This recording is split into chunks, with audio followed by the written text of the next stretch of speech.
boa noite a todos e a todas. Então, hoje a gente traz aqui mais um professor muito renomado na parte de ensino, de ciências em geral, né? Professor José Adolfo Mota de Almeida. Eu talvez tenha um problema de chamá-lo de José Adolfo, eu o conheci como Adolfo, ainda quando ele foi meu veterano aqui na Unicamp. E o Adolfo, ele fez licenciatura integrada em Físico-Química na Unicamp, e depois fez mestrado e doutorado em ensino de ciência e matemática também pela Unicamp, né? E hoje ele é professor do Instituto Federal do Paraná, no campus de Umuarama. Esse eu tenho que ler, que eu não lembro, às vezes eu não lembro a pronúncia, né? Do Umuarama. E eu acho que ele vai comentar um pouquinho sobre o Instituto Federal do Paraná. E eu acho que é uma coisa muito legal, é muito interessante a ideia dos institutos federais, né, que são relativamente recentes, pelo menos a expansão deles é relativamente recente, e, como eu disse, ele não só foca nessa parte de pesquisa de ensino em ciências, como também, obviamente, é professor, né, de física, tecnologia de informação e ciências de comunicação. Então, muita alegria que a gente recebe o professor José Adolfo Mota. E é claro que a gente vai abrir para vocês, né? E, por favor, quem puder, deixem suas câmeras abertas, que é sempre bom ver os rostinhos de vocês, para a gente poder saber como é que está andando a conversa, tá bom? Adolfo, muito obrigado mais uma vez, seja bem-vindo. Então, boa noite a todos e todas. Muito feliz a segunda vez de eu estar participando aqui com vocês, né? Uma turma nova. Quando o Thiago falou que vocês ainda não conheceram a Unicamp, me deu um aperto no coração, porque a Unicamp é muito legal. No dia que vocês precisarem da Unicamp, vocês vão ver o que eu estou falando, né? A Unicamp mudou a minha vida, eu acredito que mudou do Thiago também, e faz parte da nossa história, e a gente faz parte da história da Unicamp. Então, vocês também, futuramente, falarão isso, né? A Unicamp fez parte da minha história e eu fiz parte da história da Unicamp. Eu ajudei a construir a instituição e a instituição, de certa forma, ajuda a construir a gente também, né? A gente está em constante mutação, constante mudança, e a universidade ela faz um papel primordial na nossa formação, né? Então, assim, contar um pouquinho da minha trajetória. Eu estudei na Unicamp, eu fiz o curso de licenciatura integrada Física e Química, na segunda turma do curso, então... veterano do veterano mesmo lá atrás, e esse curso eu me formei nesse curso e fui lecionar física, aí em Campinas mesmo. Morei em Campinas 10 anos, e nesse período que eu morei em Campinas, 10 anos, eu morei 15 anos em Campinas, e nesse período que eu morei em Campinas, uma parte foi o período que eu fiz a graduação, e depois eu fiquei lecionando, trabalhei no Colégio Rio Branco, durante 10 anos. O Colégio Rio Branco fica aí perto da Unicamp. Talvez quem é de Campinas vai saber o que eu estou falando. Quem não é de Campinas não vai ter ideia ainda, porque não conhece ainda a região. Mas vai conhecer, porque quando você for para a Unicamp, você vai passar ali perto e vai ver o Colégio Rio Branco. É um colégio tradicional, antigo, né? Um colégio bem importante da cidade de Campinas. E o Colégio Rio Branco ajudou a constituir o professor que eu sou. Porque a docência, eu vou falar um pouco sobre isso com vocês hoje, a docência ela se constitui pela prática. Grande parte da docência é pela prática. É importante ter os conteúdos e ter a formação pedagógica? Claro que é, né? A gente vai falar um pouco sobre isso hoje. É muito importante, é fundamental.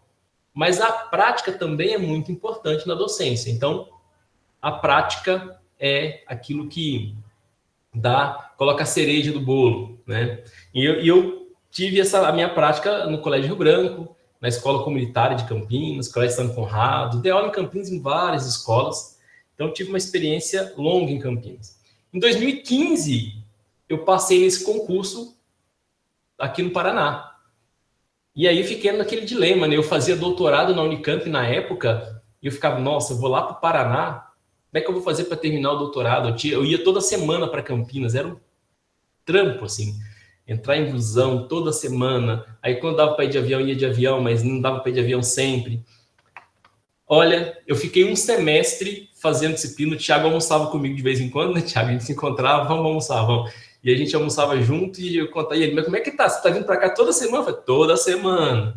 semestre inteiro, fui toda semana para Campinas. Foi um semestre nessa correria, né? Aí acabou o doutorado, deu um alívio, assim, deu uma tranquilizada, porque foi bem corrido. E a minha trajetória tem muito a ver com isso, né? Então, eu estava lecionando, fiz mestrado durante o período que eu era professor, depois fui fazer doutorado. O que eu escolhi falar para vocês hoje, né? Vou abrir minha apresentação aqui.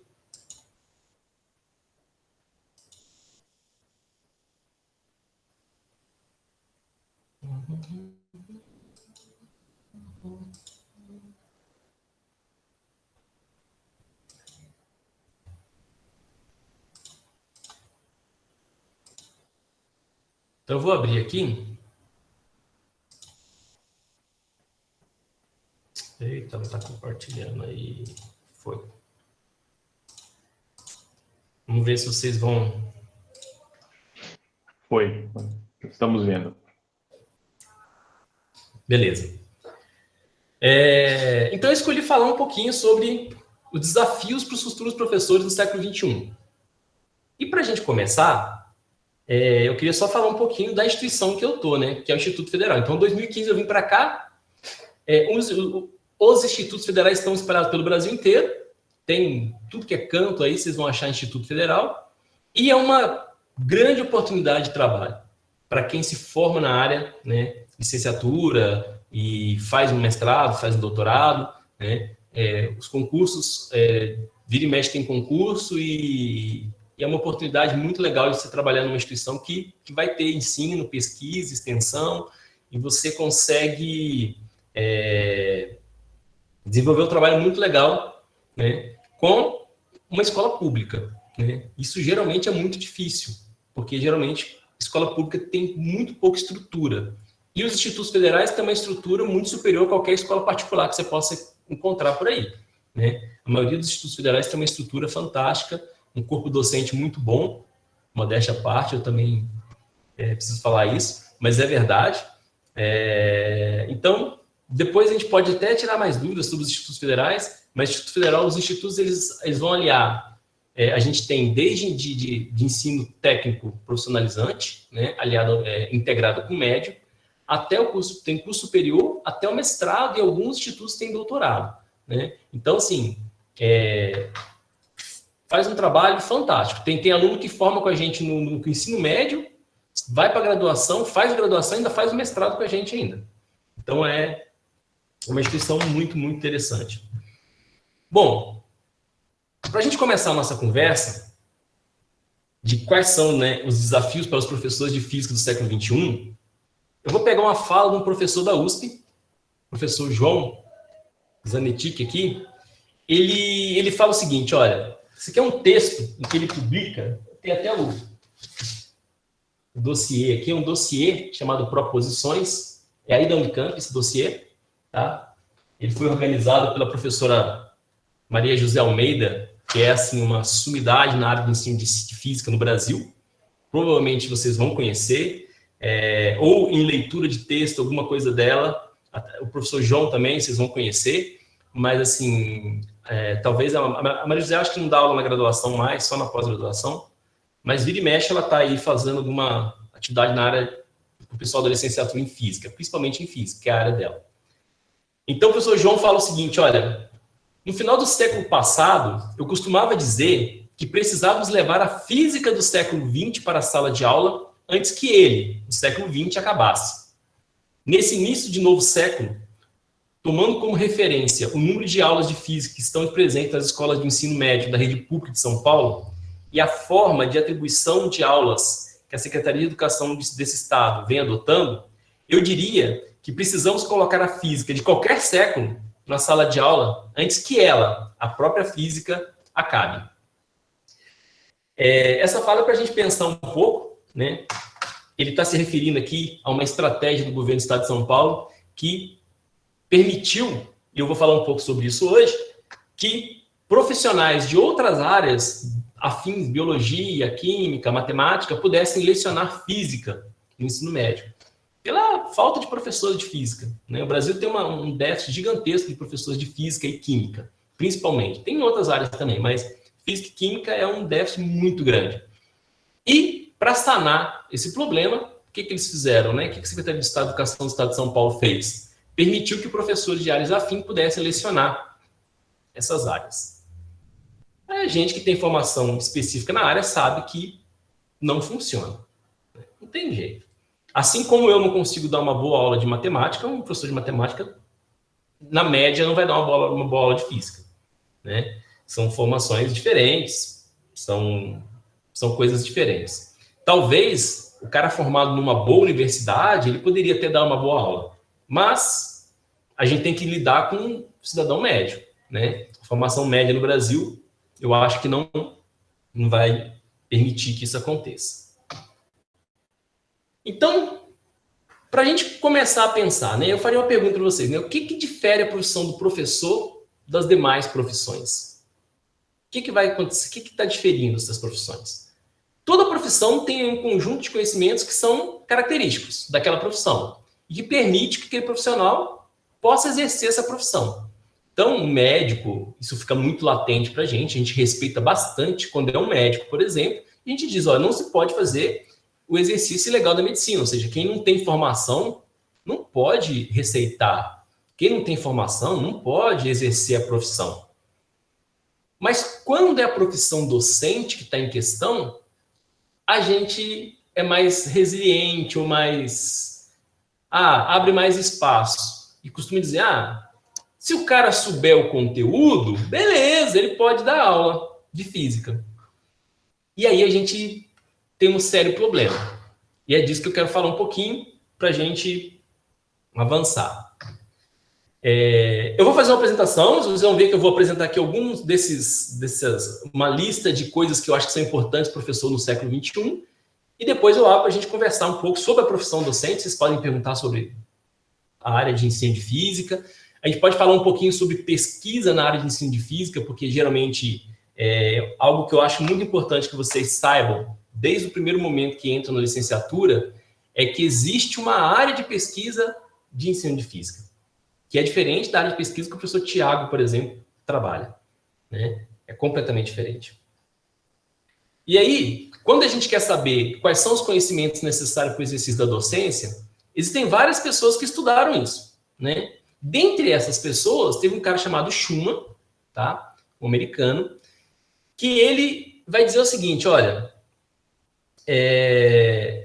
o conteúdo é importante, saber o conteúdo é importante, mas o professor, ele tem que ter um conhecimento a mais. Ele precisa ter o que o Schumann vai chamar de conhecimento pedagógico do conteúdo. O que seria esse aqui, ó?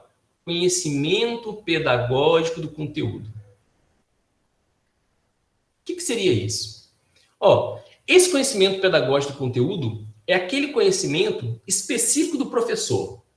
É o que vai diferenciar um professor de física de um especialista nessa disciplina. Então, eu vou pegar aqui o exemplo do Tiago. O professor Tiago é um especialista na física. E, não é porque é meu amigo, não. Um dos melhores, está entre os melhores do Brasil aí na área dele. Ele tá nessa seara aqui, ó. Ele é um especialista. O fato dele ser um especialista, ou de qualquer outra pessoa ser um especialista, não torna essa pessoa um excelente professor ou um bom professor. Para ser professor, ele ainda precisa de um arcabouço de conhecimentos. E o Schumann vai dizer que o que essa pessoa precisa são de conhecimentos, tá? E quando ele chama de conhecimento, ele está querendo equiparar o conhecimento de um professor com o conhecimento de um especialista. Ele diz, não é mais nem é menos. São conhecimentos diferentes, mas são conhecimentos importantes. Bom, e esse conhecimento, ele tem uma característica importante. Que característica é essa? Ele é adquirido principalmente na prática. É dentro da sala de aula que esse conhecimento vai aparecer. Bom, então, você pode estar se perguntando ainda, eu não entendi muito bem o que é esse PCK, né? Aí vem da sigla em inglês. Conhecimento pedagógico do conteúdo. O PCK seria aquele conhecimento que permite o professor pegar o conteúdo específico da física. Então, vamos pegar qualquer conteúdo da física específico. Pegar lá no magnetismo, campo magnético. Bom, aquele é um conhecimento produzido pela ciência. Ao longo aí de vários anos, várias pessoas se debruçaram para estudar aquele fenômeno, e aí ele tem uma gama de conhecimento acerca daquele fenômeno, e o professor de física, ele tem a capacidade de olhar para esse conhecimento e pedagogizar esse conhecimento, ou torná-lo ensinável, ou criar estratégias para ensinar aquele conhecimento, que é um conhecimento específico de uma determinada área da ciência. Isso é o conhecimento pedagógico do conteúdo. É o conhecimento que permite o professor pedagogizar o conhecimento científico. Então, ter o conhecimento científico, conhecer o conteúdo, é uma parte do processo de ser professor. Para ser professor, eu tenho que saber pedagogizar esse conhecimento. Bom, o que mais que eu preciso para ser professor, né? Eu vou listar aqui uma série de conhecimentos que eu julgo e que a literatura aí da área de ensino de ciências coloca como conhecimentos que são fundamentais para o exercício da docência, tá? Então, o primeiro conhecimento que eu vou colocar para vocês é conhecimento pedagógico geral. Galera, eu preciso entender, eu preciso compreender como que o meu aluno aprende. Se eu entendo como que ele aprende, quais são as estratégias que ele usa para aprender, fica mais fácil para eu desenvolver o meu conhecimento pedagógico do conteúdo. Fica mais fácil para eu criar estratégias para ensinar qualquer coisa, seja física ou em qualquer outra área do conhecimento. Eu falei que aqui tá bem quente, até que ele tem que ligar o ar. Não tá... O fato de estar mais no Brasil não garante baixas temperaturas, não.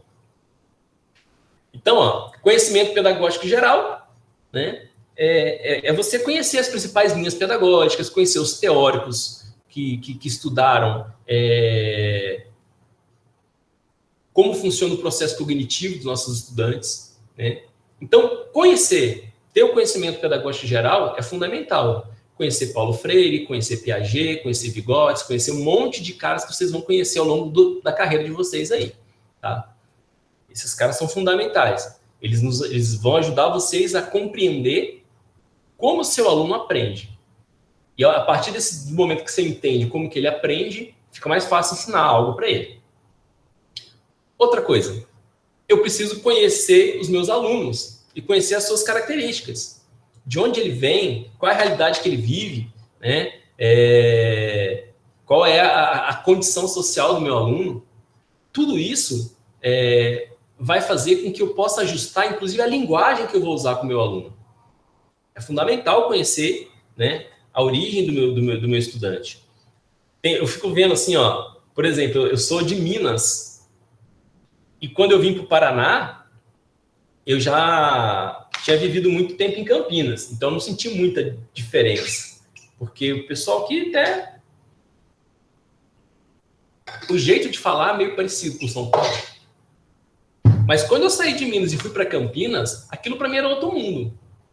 E uma coisa que marcava bastante para mim, que lá em Minas a gente não tinha esse costume, era de usar siglas. Então eu chegava na Unicamp e todo mundo falava em siglas que eu não sabia o que eram aquelas siglas, nunca soube. E até eu conseguir descobrir o que era o que significavam aquelas siglas, nossa, eu demorei, penei, né?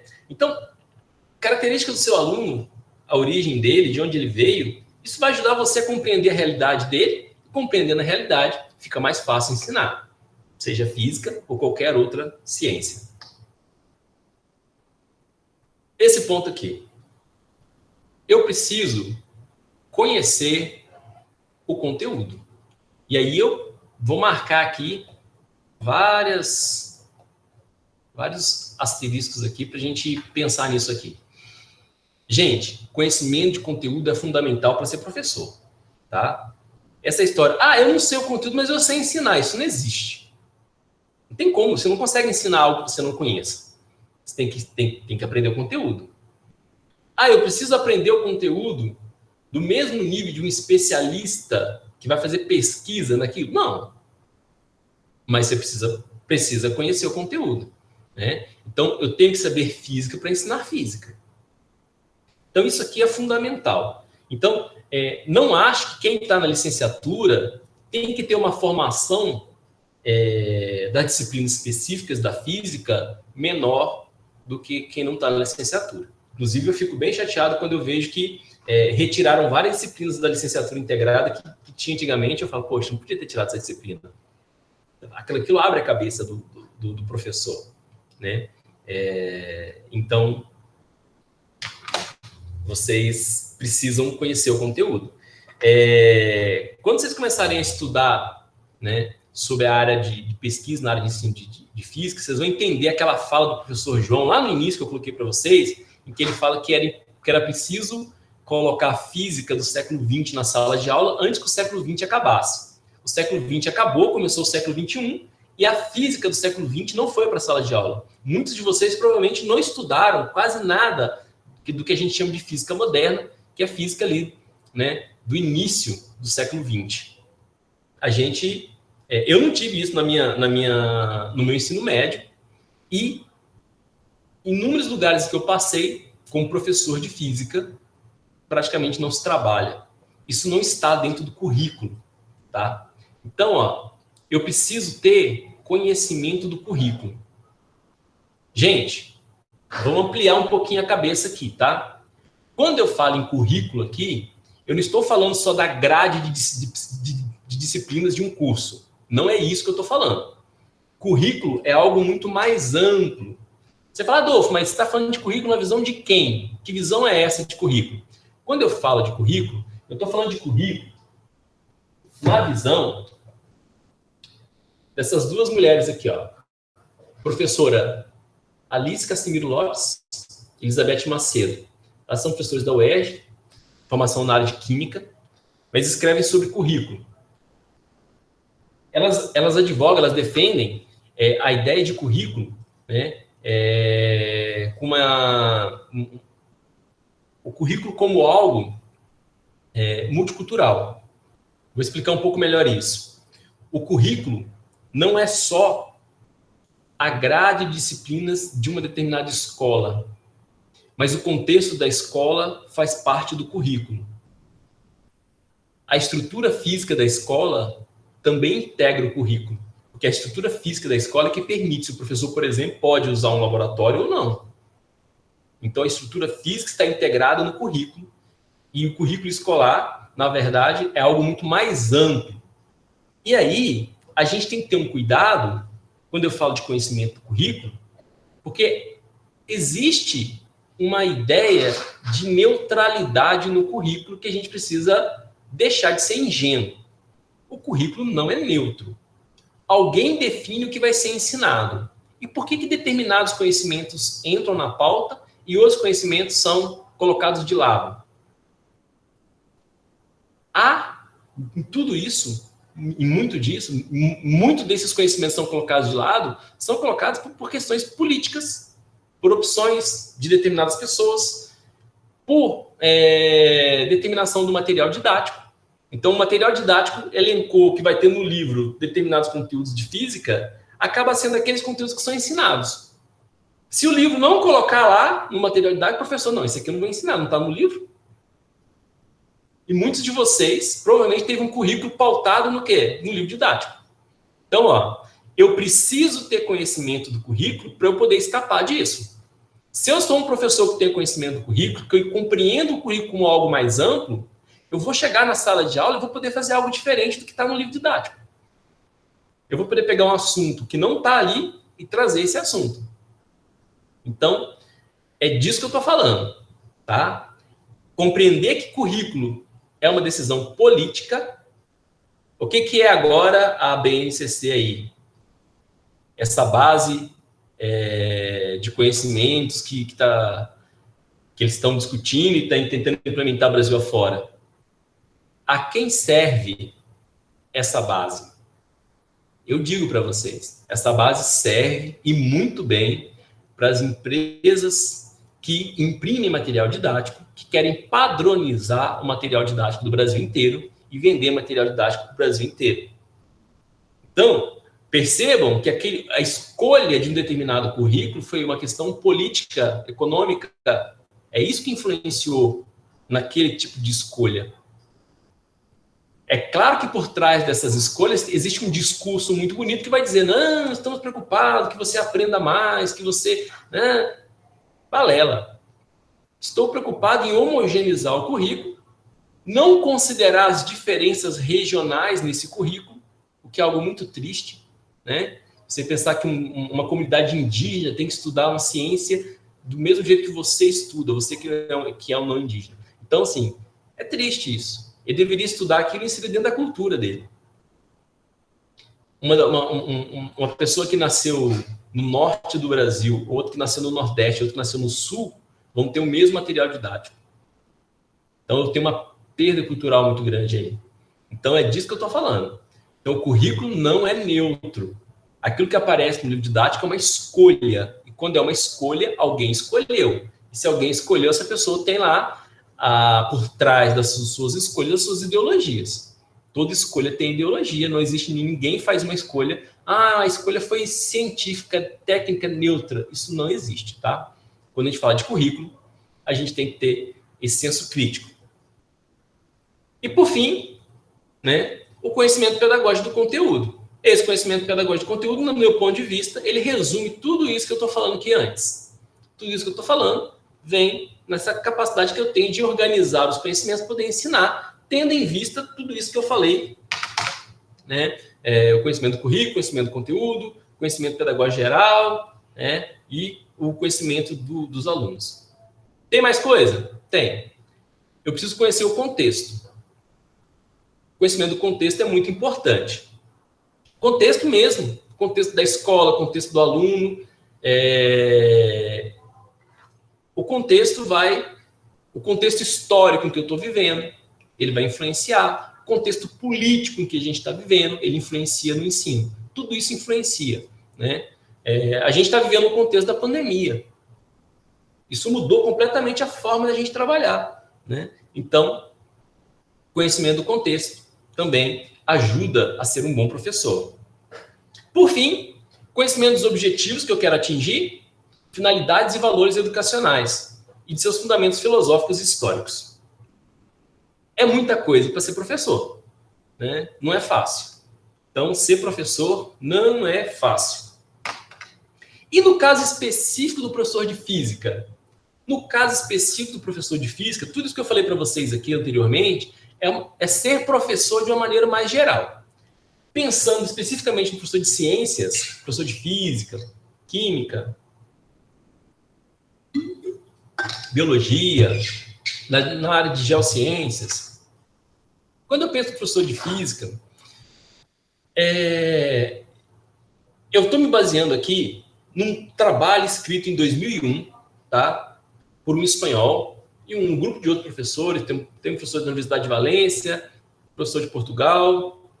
Eles escreveram um texto que é um texto inaugural, um texto que marcou a época, em que eles pegam todo o conhecimento acumulado na área de pesquisa, ensino de física, ensino de ciências do século XX, e quando começa o século XXI, eles colocam o que nós não podemos errar agora. E eu estou me baseando nesse texto para trazer algumas ideias para vocês aqui. Então, eles colocam assim, ó, o professor de física do século XXI, ele precisa reconhecer ou conhecer as visões deformadas sobre o trabalho científico. E a gente vai falar um pouco sobre essas visões aqui. Para, a partir daí, poderem consciencializar e modificar as suas próprias concepções epistemológicas acerca da natureza da ciência e da construção do conhecimento científico. Galera, se eu, professor, não sei como se dá o processo de construção do conhecimento científico, se eu ignoro isso, eu não vou conseguir ensinar a ciência de uma maneira adequada. E aí, na hora de ensinar a ciência, eu vou cometer um monte de erro que vocês vão perceber quando eu começar a falar aqui, que muitos professores de vocês cometeram com vocês durante a formação de vocês, principalmente no ensino médio. E no curso, na faculdade também isso acontece, tá? mas principalmente no ensino médio. O que são essas visões deformadas que os professores de ciências têm e acabam transmitindo para os seus alunos? E é importante que vocês conheçam para que vocês não reproduzam esses erros no futuro, como professores que serão professores do século XXI. Uma das ideias que aparece bastante na literatura em geral, de ensino de física, demonstra que existe entre os professores, inclusive entre cientistas, uma concepção empírica indutivista e ateórica. Que nome difícil, o que é isso? Vamos tentar decifrar isso aqui. Muitos de vocês já devem ter visto um desenho animado ou um filme em que um cientista entra para o laboratório e do nada ele mistura duas coisas aleatórias e fala, bum, descobrir algo. Acabei de descobrir alguma coisa. E aquilo surge do nada, como se o cara não tivesse nenhuma ideia priorística, como se não tivesse nenhuma teoria na cabeça dele que levasse ele a fazer aquele experimento. Ele fez um experimento, ele misturou duas coisas e aquilo gerou lá algo que era inesperado para ele, e a partir daquele momento ele fala, acabei de descobrir tal substância. Pode acontecer na ciência, na história da ciência, isso pode acontecer, aconteceu? Claro, né? Talvez um exemplo clássico, né, seria da penicilina. Mas, para a maioria dos desenvolvimentos do conhecimento científico, quando o conhecimento científico está sendo produzido, ele não é produzido dessa maneira. Quando o Thiago vai para o laboratório fazer um experimento, eu te garanto que ele já pensou sobre o experimento, ele tem uma teoria na cabeça dele, ele tem um corpo de teorias, na verdade, na cabeça dele, que induz ele a organizar o experimento de determinada maneira e não de outra. E é disso que a gente está falando aqui. Quando eu passo para o meu aluno uma ideia de que a ciência é produzida dessa maneira, isso é reproduzido em filme, reproduzido em livro, é reproduzido no livro didático, como se a ciência fosse uma sorte. O cara deu sorte e conseguiu. Não é assim que funciona, tá? E aí você pode falar assim, poxa, então, será que nem se eu der sorte, dificulta ainda mais a coisa? Não, é muito trabalho árduo, né, Thiago? A ciência também é também muito trabalho. Pode ter um pouco de sorte envolvido, tudo na vida tem um pouco de aleatório, né? Mas não é assim que funciona na média, tá? É disso que eu estou falando. Então é muito importante que eu conheça isso, que eu saiba disso e que eu pare de reproduzir essa ideia com meus alunos, né? Que eu pare de reproduzir, assim, fica tentando aí uma hora, quem sabe você consegue. Não é assim que funciona. Vamos pensar sobre isso? Vamos planejar esse experimento? Que teoria que está por trás disso? O que você sabe sobre isso a prioristicamente? É disso que eu estou falando. Galera, se tiver alguma dúvida, porque eu estou pulando aqui as coisas, mas você fala assim, eu não entendi isso aí direito, não. Eu volto e explico de novo, tá? Pode chamar aí, fique à vontade, tá? Interrompe para o que for necessário. Outra visão muito comum, galera, é a visão de ciência algorítmica, exata, infalível, visão rígida de ciência. A ideia de que o método científico é um conjunto de etapas que devem ser seguidas mecanicamente. Isso também acontece bastante, e um exemplo disso que aparece, geralmente, são os roteiros de laboratório. Então, você vai para uma aula, o professor fala assim, olha, hoje nós vamos para o laboratório, você vai pegar tal objeto, o outro vai fazer isso e tal, vai dar isso. Pronto. É esse o experimento que o professor organizou para os alunos dele. O que está errado aí? Eu já disse para você o que vai dar. Eu não deixei você criar as suas estratégias, desenvolver o seu método, né? Organizar dentro de um contexto, e aí isso é importante a gente falar, né? Eu não estou falando de relativismo extremo. O que seria relativismo extremo? Então vale tudo. Não vale tudo, não. Né? Existe um corpo de teoria, existe já um conhecimento prévio que você vai usar para organizar aquilo que você vai fazer em ciência. Agora, não necessariamente, se você seguir um conjunto de etapas, você vai chegar num resultado que vai ser um resultado novo para a ciência ou importante para a ciência. E essa visão de método científico como conjunto de etapas deve ser seguida mecanicamente é muito utilizado, principalmente nos roteiros de laboratório. Ah, professor, então você é contra o roteiro de laboratório? Não, de novo, eu não quero chegar nisso aqui, ó. Eu acho que tudo pode ser usado, mas eu tenho que deixar espaço também, né, para a criatividade dos meus estudantes, né? Eu preciso permitir que eles criem também. Eu não posso deixar tudo indicado como ele deve fazer e qual é o resultado que ele vai ter que obter. E aí, eu não deixo ele pensar. Você pode falar assim, mas praticamente todo mundo faz assim. E muita gente se formou dessa forma. Sim, muita gente se formou dessa forma. Muita gente faz assim. Mas a gente considera que esse, no ensino de ciências, é uma falha grande que não deve ser repetida. Então, se a gente está pensando numa ciência para o século XXI, uma ciência nova, uma forma de ensinar a ciência, a gente pensa estratégias diferentes também. O que é essa visão aqui, galera? A problemática e a histórica. Muito do desenvolvimento científico, ele surge de um problema, né? Tem uma frase do Bachelard que diz, né? Todo conhecimento é a resposta a uma pergunta. E se é uma resposta a uma pergunta, é muito estranho que eu ensine um determinado conhecimento sem apresentar para o meu estudante qual é a pergunta que está sendo respondida ali. E para apresentar qual é a pergunta, eu tenho que falar de história da ciência. Então, não dá para ser professor de física sem conhecer a história da física. Eu tenho que conhecer um pouco de história, claro. Não preciso ser um especialista de história da física para poder... não preciso ser o professor Roberto Andrade Martins, né? Não sei se vocês conhecem, mas acho que está agora no Nordeste, né? Ele aposentou na Unicamp, se eu não me engano. Mas é um dos maiores especialistas no Brasil em história de ciência, história da ciência. Mas aí na Unicamp tem a professora Silvia Figueroa, que também realmente ainda é uma professora muito boa na área de história da ciência. Então, assim, você não precisa estar no nível desses caras aí, mas você precisa conhecer a história da física, né? Ensinar física sem discutir história dos seus alunos é muito ruim. É como se aquilo surgisse do nada, né? E aposto que muitos de vocês foram para uma aula em que o professor chegou lá, começou a tratar um determinado problema e você não sabia de nada de onde veio aquilo ali, nem imagina de onde aquilo surgiu. Talvez 80% que você aprendeu foi assim ou mais.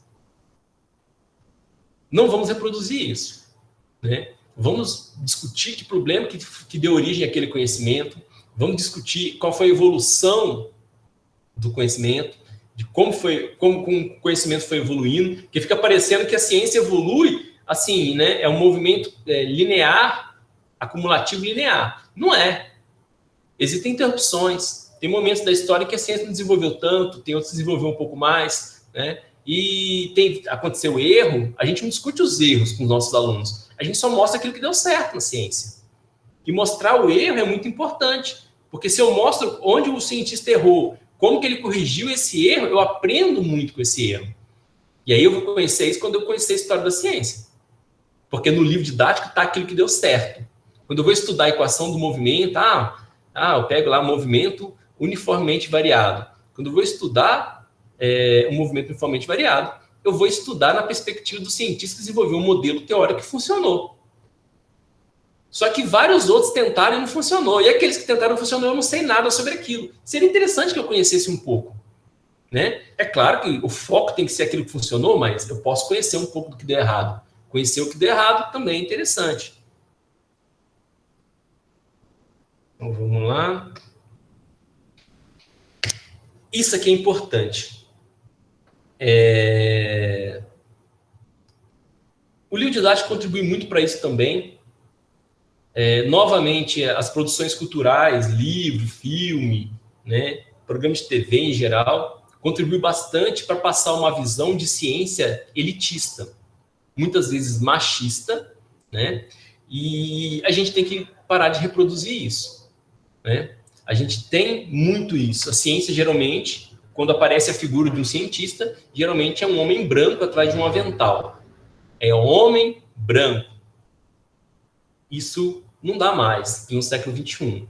Né? A gente tem gente de todas as cores fazendo ciência, de todos os gêneros fazendo ciência. E a gente precisa romper com essa ideia. Né? E como que o professor pode fazer? O professor de física pode fazer isso? Poxa, eu posso trazer exemplo de cientista, né? Eu posso trazer exemplo de cientista mulher, negro, e isso vai trazer para o meu estudante representatividade. Isso é muito importante, né? Então, eu tenho que romper essa ideia, essa visão elitista, individualista da ciência. E aqui também tem uma coisa interessante. Passa-se a ideia de que a ciência é feita por gênios isolados, né? Aquele cara que sozinho, né, cientista trancado na sua torre de marfim, foi lá e conseguiu, né, desenvolver determinado modelo teórico. A ciência é feita em parceria. O Thiago, quando chega um resultado importante, a primeira coisa que ele quer fazer é publicar um artigo para comunicar com seus pares, pessoas que estudam aquilo também, vão ler aquele trabalho, né, e vão tentar reproduzir ou melhorar ou fazer outras coisas com aquele resultado que o Thiago conseguiu. Ciência é feita dessa forma. É um trabalho cooperativo. E aí eu ignoro completamente isso quando eu passo a ideia de ciência feita por um gênio isolado, aquele cara que sozinho faz tudo. Precisa mudar isso. Né? Essa ideia é individualista e essa ideia é elitista, a gente tem que romper com essa ideia. A ciência do século XXI não pode ser ensinada dessa forma mais. Precisamos caçar, procurar jeito de fazer isso. Percebam vocês que eu não estou aqui para dar receita para vocês falar como é que vocês vão fazer isso. Eu não sei, tá? A gente tenta um pouco, tal. Posso falar um pouco das experiências que eu tenho feito, mas cada um de vocês vai ter que achar a sua estratégia para fazer isso. O que não dá para a gente continuar reproduzindo essa ideia de ciência, que ela faz muito mal para a gente, tá? Isso aqui é muito importante, galera. Na maioria das vezes, a gente passa para os nossos estudantes uma visão socialmente neutra da ciência. Ou seja, e isso fere um pouco do ego dos cientistas, principalmente agora, durante a pandemia, em que muita gente da nossa sociedade começou a questionar alguns trabalhos de cientistas, o cientista se sente, como assim? Como assim questionar meu trabalho? O trabalho do cientista é questionável, sim. Porque muito do que acontece na ciência é determinado e por questões políticas e econômicas. Nem toda pesquisa recebe financiamento. Algumas recebem financiamento, outras não recebem. Né? Então, provavelmente, vocês vão conhecer gente de todos os cursos aí na Unicamp, quando vocês puderem. Eu espero que em breve a gente possa, né, rodar pela universidade, ter vida social novamente, né? E aí vocês vão conhecer o pessoal dos outros cursos, vão conversar, vocês vão ver que quando o cara está na engenharia fazendo algo prático que tem um retorno econômico rápido, ele consegue bolsa fácil. Mas quando o cara quer pesquisar, por exemplo, algo que é de ciência... ciências sociais, por exemplo, talvez o retorno financeiro não seja assim, tão evidente ou iminente, esse cara não consegue um financiamento tão fácil. Ou seja, a ciência não é neutra. A ciência é marcada por decisões políticas, é marcada pelo contexto histórico, pelo contexto econômico, né? Então, uma determinada sociedade, aquilo que acontece nessa sociedade influencia aquilo que está sendo pesquisado dentro daquela sociedade. E a gente não pode ser ingênuo e achar que isso não acontece. Isso acontece muito, é assim que funciona. E isso é importante que eu passe para o meu aluno essa ideia, porque fica parecendo que aquilo que acontece dentro de um laboratório, uma pesquisa, é algo neutro, é algo sem influência política e econômica. É mentira, não é assim que funciona. Ciência, tecnologia, ciência, sociedade, está tudo ligado, isso está tudo entranhado. Uma coisa influencia na outra, outra influencia na uma. E é assim que funciona na realidade, né? Então, quando eu passo essa visão de ciência neutra, é muito ruim, é muito negativo. Até aqui tudo bem? Vocês estão entendendo o que eu estou falando? Tá de boa aí? Eu tô com uma lista de perguntas aqui. Tá, pode chegar aí. Não, depois eu pergunto, a hora que acabar. Então, beleza, galera. Não, só saber que tá tudo bem, de boa. Ah, ótimo.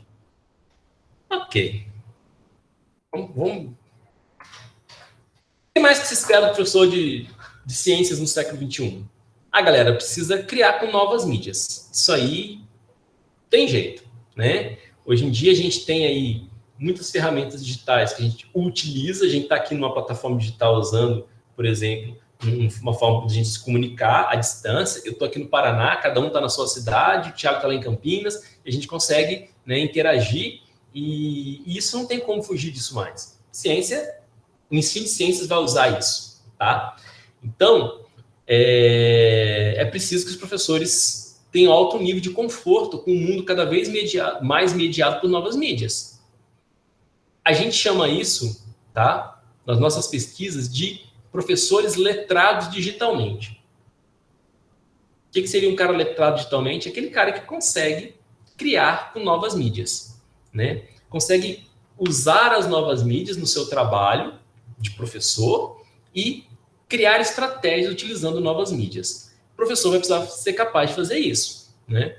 Usar as novas mídias como ferramenta no exercício da docência. Isso é fundamental, né? A gente tem hoje aí várias ferramentas disponíveis. Separei uma para mostrar para vocês aqui. Todo mundo deve... Não sei se vocês conhecem já esse site da Universidade do Colorado. Você consegue fazer experimentos simples com seus alunos. Então, aqui eu estou com experimentos sem atrito, por exemplo, para mostrar a conservação de energia, conversão aqui de energia cinética, energia potencial, né? Você pode discutir aqui forças conservativas, pode mostrar como a energia total se conserva, você pode adicionar um atrito aqui, ó, e aí começa a aparecer aqui, ó, uma energia térmica, e aí você vai gastando aquela energia que você tinha, e você faz uma simulação com seus alunos, né? E você consegue demonstrar alguns fenômenos, né? Hoje a gente tem essas possibilidades, e aqui, ó, esse site, por exemplo, da Universidade do Colorado, ele já foi traduzido para o português, né? Vocês conseguem simulação de tudo que é área. Então, ó. Então, vocês têm física, química, matemática, né? Olha, geociências, biologia, tem de tudo. Então, você entrar aqui, ó, biologia.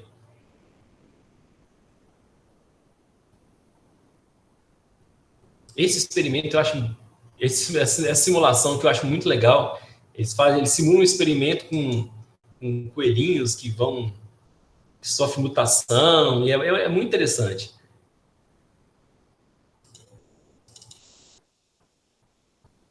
Você adiciona um casalzinho, eles começam a ter filhotinhos, né? E aí você pode colocar um lobo para poder começar a caçar os bichos, aí você vai controlando a população e ele vai gerando os gráficos de população, você vai conseguir discutir isso com os alunos. Imagina um professor de biologia poder usar um recurso desse, né? E aí você pode introduzir uma mutação nos dentes, na orelha, na cor do pelo e assim por diante. Vou introduzir, né? Você vai... Começa a mutação. À medida que vai reproduzindo, vão aumentando os bichinhos. É fantástico, os caras, ó, já começou a aparecer uns aqui, ó.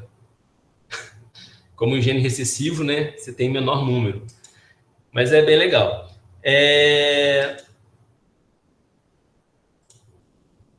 Então, eu acho que uma das coisas que não vai dar para fugir é isso, né? O professor vai ter que ser capaz de criar estratégias utilizando novas mídias. Então, o letramento digital, nesse caso, vai ser fundamental, né? O professor tem que ser letrado digitalmente. Eu não vou aprofundar muito nisso. E um dos últimos itens que eu vou colocar aqui. A gente precisa desenvolver estratégia de ensino antirracista, né? A gente vive numa sociedade que existe o racismo estrutural. Esse racismo estrutural, ele permeia todos os setores da sociedade e dentro da escola isso não é diferente. O racismo existe dentro da escola. E aí, não dá mais para a gente ficar esperando quando que a gente vai começar a pensar estratégias de ensino em que eu tenha que levar em consideração uma perspectiva antirracista na minha estratégia de ensino, né? E isso é muito importante que a gente comece a falar disso. Tem pouquíssimas pesquisas, eu não conheço nenhuma, para falar a verdade, de pesquisa em ensino de ciências que se preocupa com essa estratégia. Eu trouxe para vocês aqui um texto, uma citação de um texto da professora Lia Schuckman. Deixa eu pegar aqui o texto dela, deixei até aberto aqui para a gente poder olhar. Quem tiver interesse, eu acho que a forma da gente fazer isso é começar lendo alguma coisa, começar a pensar alguma coisa, né? Eu recomendo muito para vocês a leitura desse texto, tá? Ela ajuda a gente a compreender um pouco desse racismo, tá, que é estrutural na nossa sociedade e compreender um pouco como ele funciona, de como que ele acontece. Talvez isso ajude a gente a criar estratégias. Vou colocar aqui para vocês, eu posso mandar até o texto para vocês depois, ó. Lia Weiner Schuckman. E aí, eu sugiro muito, recomendo fortissimamente a leitura desse texto, tá?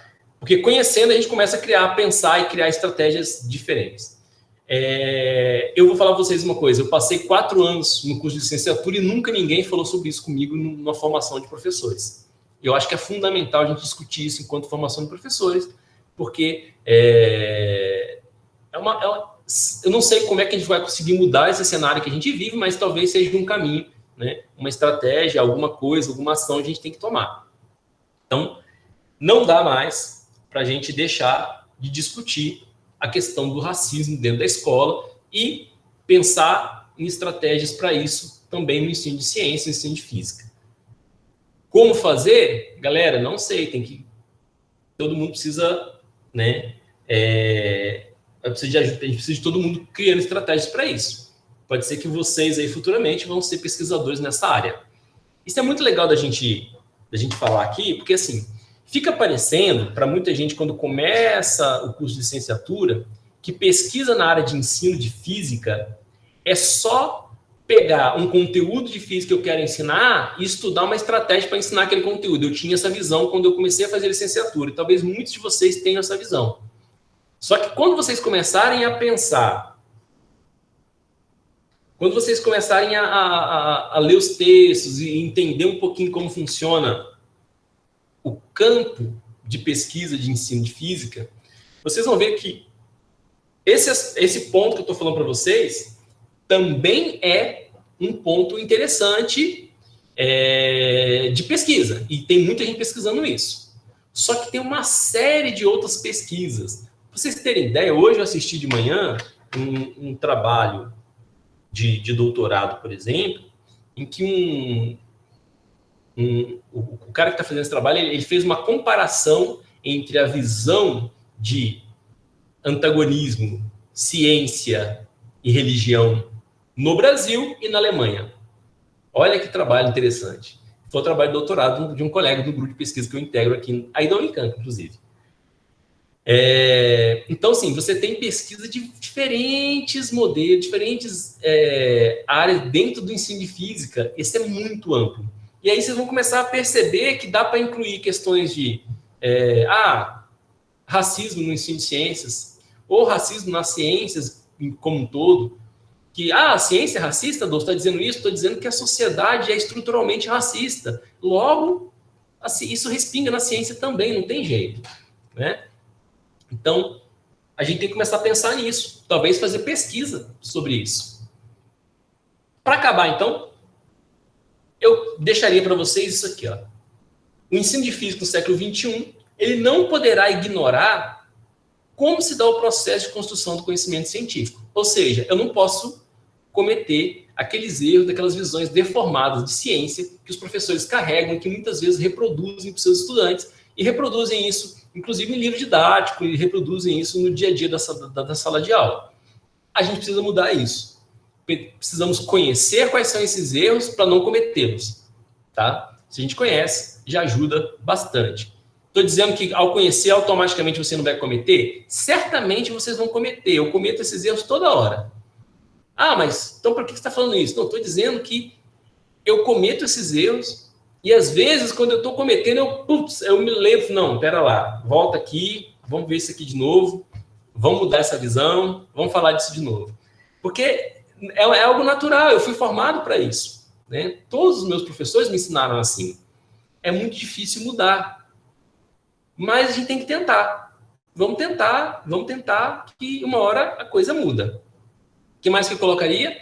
O século XXI será cada vez mais mediado por novas mídias, o que demandará professores letrados digitalmente. Galera, não tem como fugir disso. Ah, então um professor que não usar novas mídias está fadado ao fracasso? Eu não diria isso. Vocês vão ter professores aí na Unicamp, como eu tive, vários professores, que com um giz e uma lousa davam uma aula maravilhosa. Mas eu não posso esquecer que isso aqui também é uma tecnologia. O giz e uma lousa é uma tecnologia. É uma forma de acessar você. Tem gente que consegue fazer isso muito bem, tá? Talvez isso funcione bastante no curso superior, mas eu acho que no ensino médio, por exemplo, que geralmente é o público que a maioria de vocês vão trabalhar depois, estratégias com o uso de novas mídias são bem atraentes para os alunos. Eles gostam bastante. Mas eles não gostam que fique só nisso.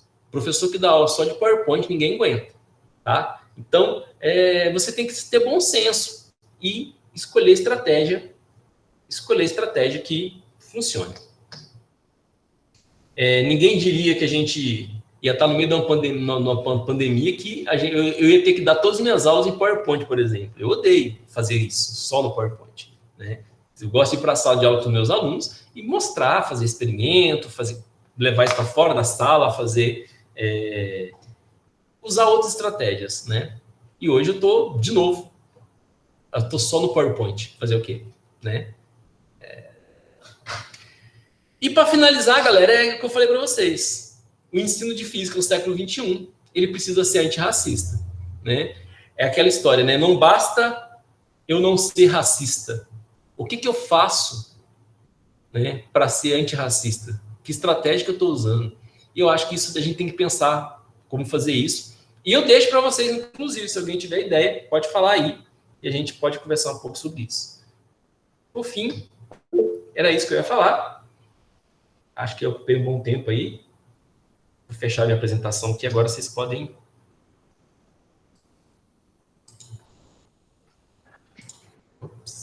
Ok, legal. Muito obrigado, Adolfo. A gente obviamente abre aqui para as perguntas. A gente já tem 2 pessoas de mãos levantadas. Então não vou poder hoje usar da minha prerrogativa de quem fala primeiro. Tá bom, depois eu pergunto. Vamos lá. Aniele primeiro, vamos lá. Boa noite, professor, todo mundo. Eu queria dizer o quanto eu vejo a respeito do que você disse de não ter muito ensino das mulheres na ciência dentro das escolas, o quanto isso me influenciou, porque eu tinha muita dificuldade em me projetar numa carreira bem-sucedida dentro da ciência para escolher esse rumo. Bom, eu tenho 2 perguntas que foram me surgindo no decorrer da palestra, que foi, bom, primeiro associado ao meu ensino médio, que eu tive a oportunidade no meu ensino médio de dar aula durante o 3º ano, dei aula de física e matemática. Eu era monitora. E durante esse período, como eu comecei a passar conhecimento, eu prestei mais atenção em como os professores transmitiam conhecimento. E uma coisa que eu observei é que muitos professores, ao invés deles se adequarem ao contexto do aluno, como você disse que é muito importante, adequar a sua metodologia, enfim, eles faziam o aluno tentar se adequar ao seu método de ensino. Eu minha primeira pergunta seria essa: por que muitos professores ainda fazem isso hoje? E como acho que seria difícil mudar a mente deles a respeito disso, mas como levar para eles o quanto isso complica a vida de um aluno? Sim. Aniele. Então, olha só. Primeiro, só fazer um comentário sobre a questão de gênero que você colocou, que eu acho que é muito importante a gente sempre falar disso. Existe uma falácia, né, de que mulher não faz ciência. Isso é uma mentira. Você pegar a história da ciência, né, a única pessoa que tem 2 prêmios Nobel, quem é? A mulher, Marie Curie. Tem 2. E a gente continua com essa falácia. Na verdade, todas essas falácias, todas essas fake opinion, né, que perduram bastante, elas têm um motivo de ser. A nossa sociedade foi estruturada para funcionar dessa maneira. E é isso que mantém desigualdade, é isso que mantém privilégios, né? Então a gente tem que desconstruir isso. Chegando à pergunta que você colocou sobre os professores, né? Por que eles têm dificuldade de mudar? Funciona assim, ó. Muitos professores, eles passam um longo período da sua vida desenvolvendo estratégias para ensinar. E ensinar é muito difícil. E algumas estratégias que eles desenvolveram, que funcionou com um determinado grupo de alunos, eles acham que aquilo vai funcionar para todo mundo. E aí, eles pegam essas estratégias e tentam reproduzir elas novamente. Eu estou dizendo para você que essas pessoas fazem isso de bom coração, porque elas acham que aquilo vai funcionar. Elas estão fazendo isso achando que, nossa, se eu fizer ele seguir os passos que eu estou colocando aqui, ele vai aprender. Porque eu já fiz isso com uma outra turma e funcionou. Essa é a dificuldade. Talvez aquele contexto, com aquela turma, a forma, por exemplo, que eu ensinava física. Quando eu comecei a ensinar física, eu também comecei igual a você. Eu comecei não no ensino médio. Comecei no primeiro ano de graduação. O primeiro lugar que eu dei aula na vida foi no cursinho da moradia, da Unicamp. A gente tinha um cursinho aí e a gente dava aula nesse cursinho. E várias pessoas saíram do cursinho e entravam na Unicamp. Era um cursinho muito bom na cidade. Todo mundo, a galera corria para fazer o cursinho da moradia. Tinha fila para se inscrever. E era um cursinho gratuito, um cursinho social, um projeto social, muito, muito interessante. E eu dei aula lá durante a minha graduação inteira. Aprendi muito lá. Mas como que eu dava aula? Reproduzindo os professores que eu tinha. Porque eu não tinha outra estratégia. Eu olhava aquilo que funcionava comigo, os professores que me ensinavam para mim. Aquilo funcionava, eu falava, vou tentar fazer funcionar com o meu estudante. E nem sempre aquilo que funcionava comigo funcionava com os estudantes. Né? Até porque eu era apaixonado por física e nem todos os meus estudantes eram apaixonados por física. Então, tem tudo isso. Né? As coisas vão mudando. Eu não sei se eu respondi totalmente a sua pergunta, nem sei se eu tenho resposta para ela totalmente, mas eu acho que é mais ou menos isso. Respondeu sim. Eu acho que eu nunca tinha pensado dessa forma, que na verdade eles têm a melhor das intenções, só que Melhor das intenções. acaba não tendo essa noção. Eu escuto muito, assim, as pessoas falam assim, professor mais velho, não quer mudar o jeito de trabalhar. Ele passou a vida inteira testando coisas. Ele criou uma estratégia que funciona. Então, ele chega agora e fala, poxa, eu vou mudar? Eu sei que o que eu estou fazendo funciona, por que eu vou mudar? É difícil, não é fácil. Sim. E, às vezes, você tem aula com os professores, quando vocês vão conhecer professores mais antigos aí na Unicamp, professores mais jovens. Então, você vai ter aula com o Thiago, por exemplo, está dando aula de laboratório, Thiago? Você dá aula no disciplina de laboratório, Laboratório, né? Isso. A Vocês vão ter aula pandemia. com o Thiago, e, ao mesmo tempo, vocês vão ter aula com outro professor que está aposentando. Vocês vão ver que são estratégias são linguagens diferentes. E você vai aprender com os dois e muito. Vocês vão ver. Aquele professor que está aposentando ensina muito. Você aprende muito com eles. É isso, não tem jeito. E eu acho que também tem uma coisa de gerações, né, também, né? Porque vou comentar de um professor que eu respeito muito, que é das antigas, que é o Brescancin, né? Luiz Brescancin, que as aulas de física teórica, física 1 e física 3, que estão no YouTube e na Univesp TV, quem gravou foi ele, né? E é um professor que ficou 40 anos aqui no Unicamp, né?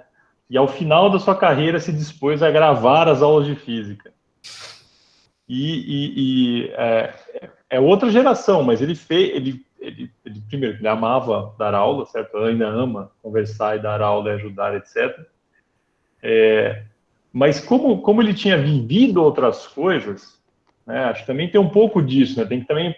Talvez tem que contextualizar um pouco disso, né? Ele viveu outras épocas, outras dificuldades, outros exemplos, até sociais, como diria o próprio Adolfo, certo? E aí ele traz isso tudo na bagagem na hora que ele ensina. Não tem jeito, certo? Acho que faz parte do ser humano, né? Você trazer um pouco de si para dentro para aquilo que você tenta ensinar, né? Então, eu concordo com o Adolfo. Acho que tem um pouco disso, sim. A gente tem que pensar. Não é por maldade. Em geral, 99% dos casos, talvez sempre tem aquele 1%, certo? Assim como tem sempre 1% das pessoas que são desonestas, etc. Tal, tem 1% das pessoas que fazem de birra, mas eu acho muito mais. Sempre acho desse outro lado que eu vejo também, como o Adolfo comentou. O Marcos está perguntando se essas aulas estão disponíveis. Elas estão no YouTube. Você entra no YouTube, está lá no YouTube. E assim, assiste as aulas. É fantástica a aula do Bresca. Fantástico. Você assiste a aula, você fala, nossa, que aula. Ele tem um curso de Física 3 inteiro lá. Um curso muito bom mesmo. Inclusive, quando estiver fazendo Física 3, para complementar as aulas que você está tendo, assiste as aulas dele. Eu acho que ajuda muito. Eu não sei se o Thiago vai lembrar dessas épocas, mas a gente assistiu umas palestras com César Lattes na Unicamp. O professor César Lattes ia dar a palestra, ele sentava no auditório, pegava um copo de café, um cigarro, acendia o cigarro, fumava dentro do auditório, batia a cinza ali dentro, tomava o café com cinza. Era desse jeito. E o auditório não cabia de gente para poder ver o cara falar.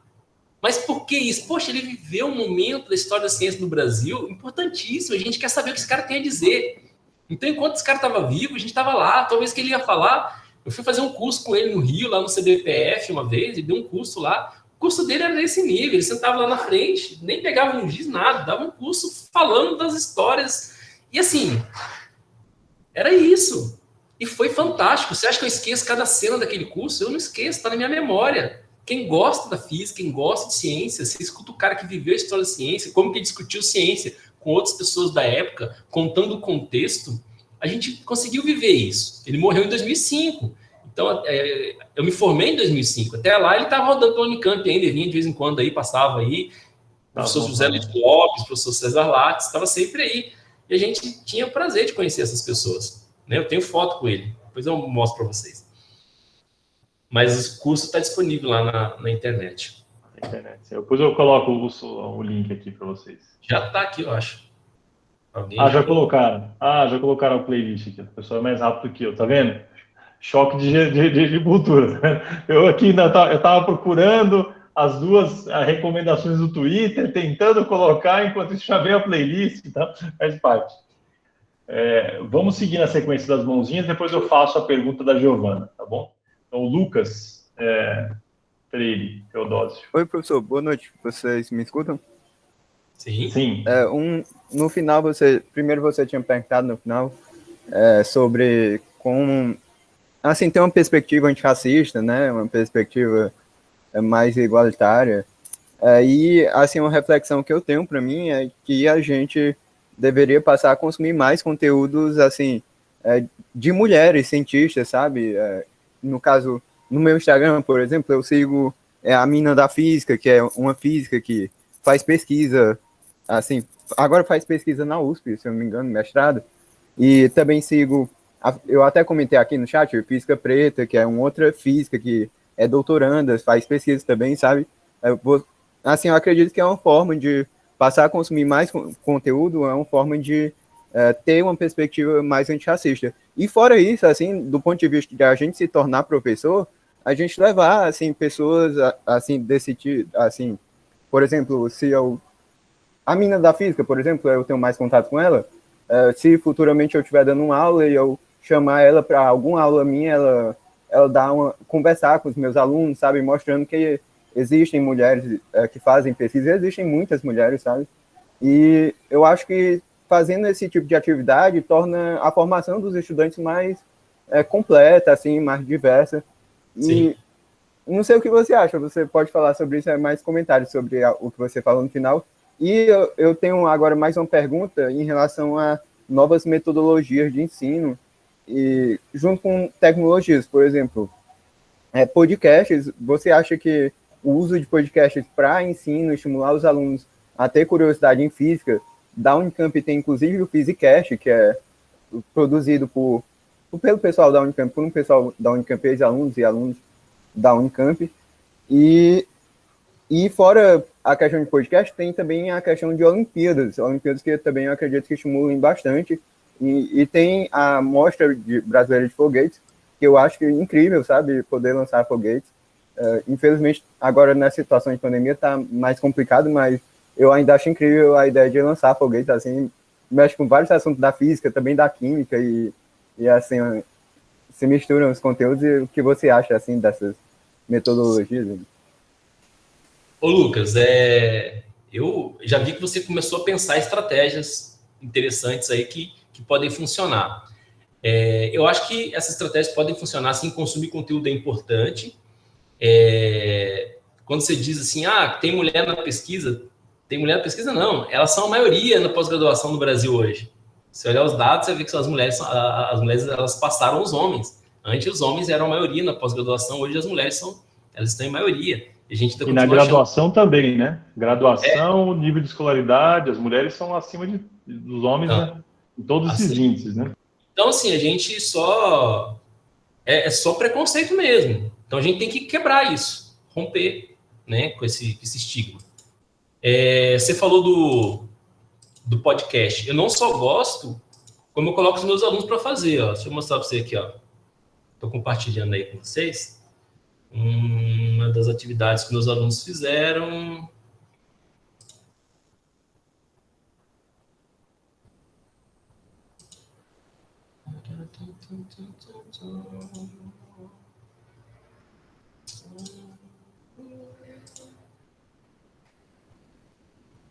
Eu coloquei para meus alunos aqui uma atividade avaliativa, produzir podcast. Alunos da licenciatura em Ciências Biológicas. Todos eles produziram, fizeram um podcast com algum tema de ciência, para divulgar a ciência, né? E, principalmente, como é uma turma da licenciatura em Ciências Biológicas, eles pegaram questões relacionadas à vacina, questões relacionadas à pandemia, produziram esse podcast. A gente vai criar um canal e vai divulgar todos os podcasts que foram criados dentro desse canal. Eu acho, Lucas, que a estratégia ela tem que passar por produzir conteúdo. Eu acho que isso é importante. Utilizar as novas mídias como ferramenta, mas principalmente a gente tem que incentivar os alunos a criar com nova mídia. Fazer coisas, criar. Então, eu vou aprender a mexer no Arduino, vou colocar os meus alunos para programar alguma coisa e fazer alguma, sei lá, qualquer coisa que desenvolva a criatividade dos alunos. Eu acho super interessante quando você vai aliar novas mídias com criatividade. Eles fazem coisas incríveis. Então, uma estratégia, por exemplo, você vai dar um experimento para os seus alunos, medir a aceleração da gravidade. Ao invés de sempre colocar um roteiro de como se mede a aceleração da gravidade, deixa aberto uma vez e fala, meça do jeito que você achar que deve medir. Use a sua criatividade e desenvolva estratégias novas para poder medir a aceleração da gravidade. Como você faria? Você vai perceber, se você fizer isso, de dividir sua sala em grupos, por exemplo, cada grupo tem que sentar e pensar um experimento para medir a aceleração da gravidade, você vai perceber que cada grupo vai desenvolver uma estratégia diferente. Todo mundo chega num resultado muito parecido e todo mundo consegue, né, desenvolver uma estratégia e fazer o experimento funcionar. É muito legal isso. Se você tivesse colocado um roteiro, você teria limitado seus alunos, por exemplo. E aí pode entrar a nova mídia. Eu posso usar um sensor, posso programar alguma coisa, e aí o aluno pode criar utilizando novas mídias. Eu acho que isso é muito mais importante do que usar só como ferramenta.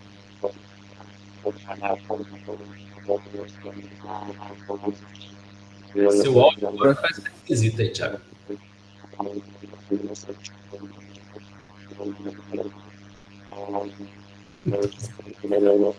Ainda não estou escutando bem, professor Thiago, não. Legal não, seu áudio tá vindo. Eu acho que o fone tá com defeito. Agora é o Daniel que ia perguntar alguma coisa aí, né? Era eu mesmo. Na verdade, eu queria perguntar uma opinião sua aqui eu moro em cidade de interior e aqui está bastante fixado na nossa cultura, assim, desde o ensino fundamental até o ensino médio mesmo, que tem a escola aqui na cidade, está fomentado tipo uma cultura de você ir para a escola apenas para matar o tempo, porque aquilo seria tipo o mínimo necessário, mas não se trata de aprender ou você buscar conhecimento, e sim de você estar lá para matar o tempo mesmo, porque aquilo é uma coisa, entre aspas, necessária para as pessoas, assim, mas que não necessariamente é algo que elas querem. Eu queria saber se existe alguma estratégia específica, ou se, por ser algo meio que cultural, é mais complicado de tocar no assunto. Não. Eu acho que dá para mudar, sim.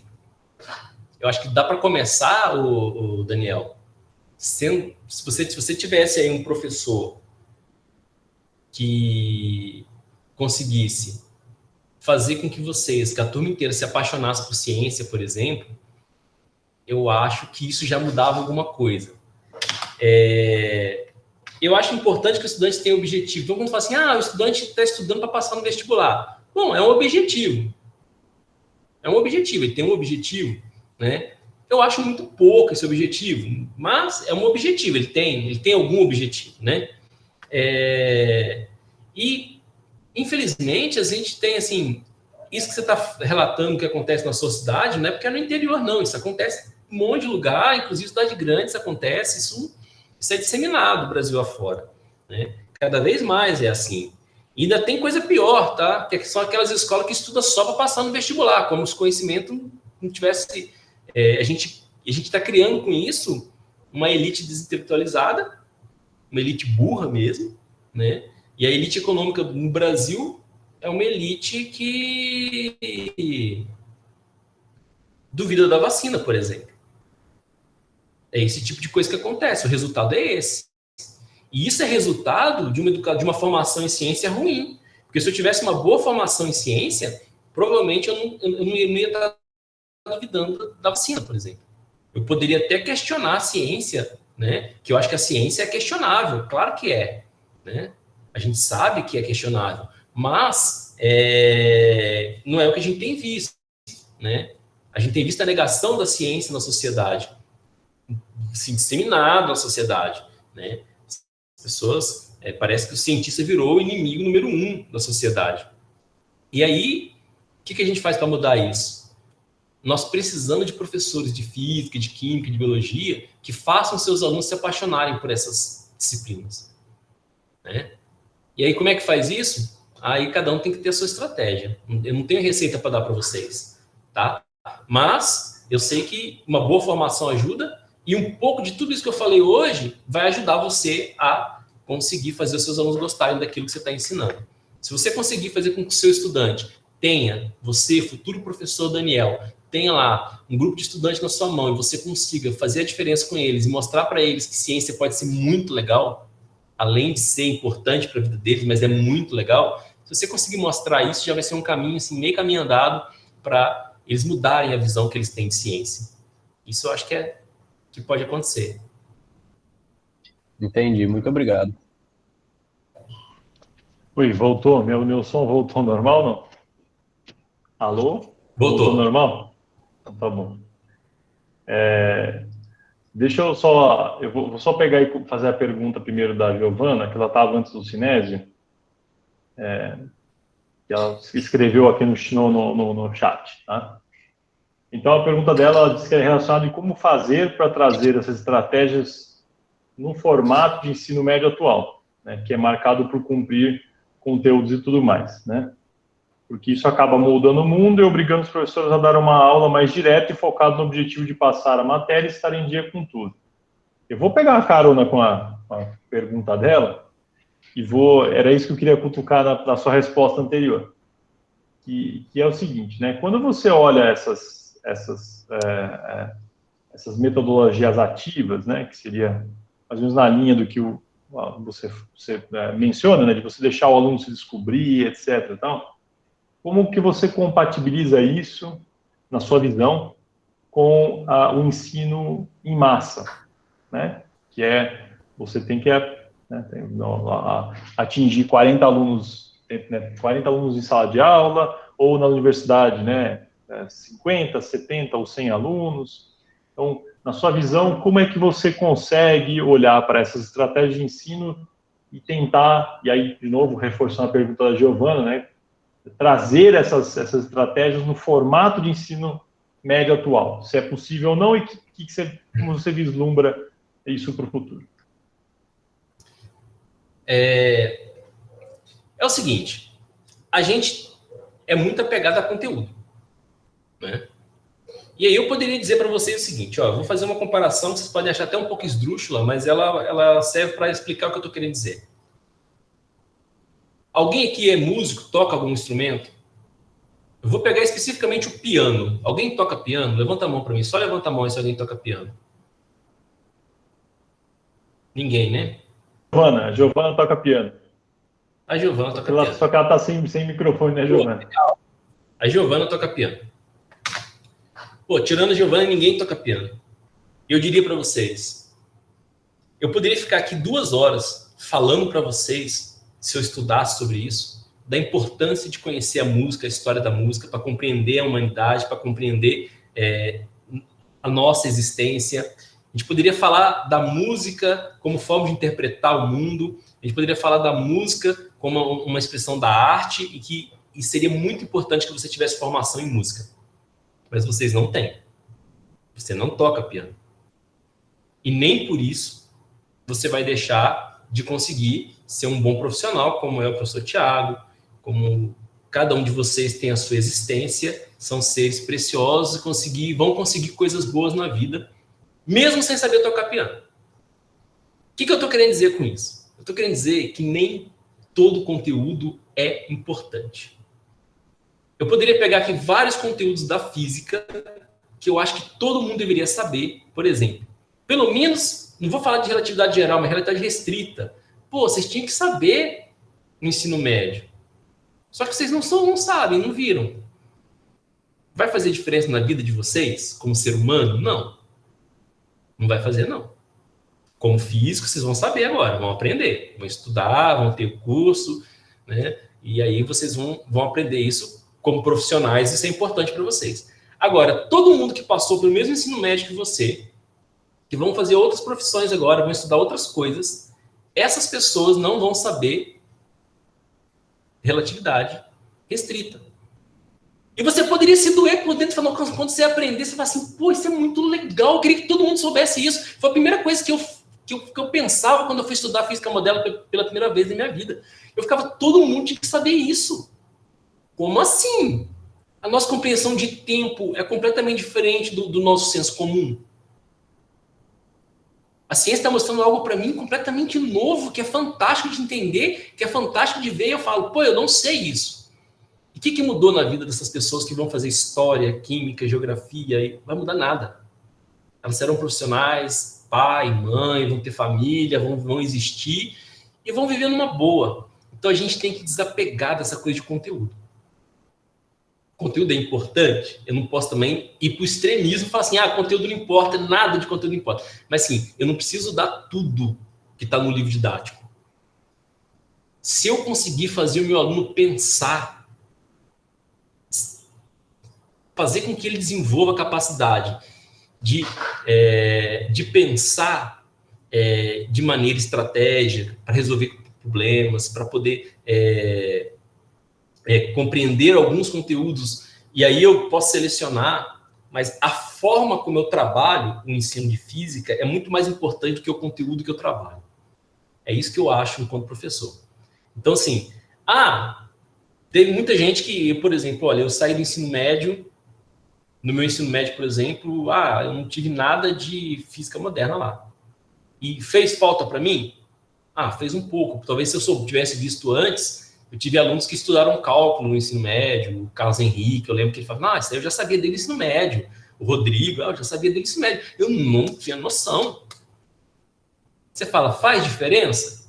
Talvez se eu quisesse ser um profissional naquela área específica, talvez faça um pouco de diferença. Mas para o médio, não faz muita diferença, não. Então eu acho isso. Eu acho que a gente tem que desapegar um pouco do conteúdo. E eu acho que a forma de ver a coisa é muito mais importante do que a coisa em si, sabe?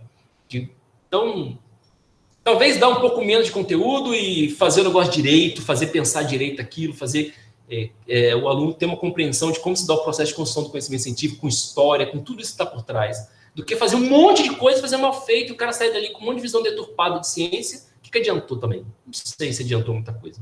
Porque conteúdo, depois de seu aluno, daqui a 5 anos, ele já esqueceu. Mas a forma como dele interpretar as coisas, a maneira dele, as estratégias que ele vai usar, isso ele não vai esquecer. Mas o conteúdo em si, a determinada equação e tal, isso aí ele esquece 5 meses depois. Você pedir para ele, escreve agora, ele não sabe. Mas se você ensinar para ele como chegar na equação, talvez ele possa pegar e voltar e chegue na equação. É disso que eu estou falando.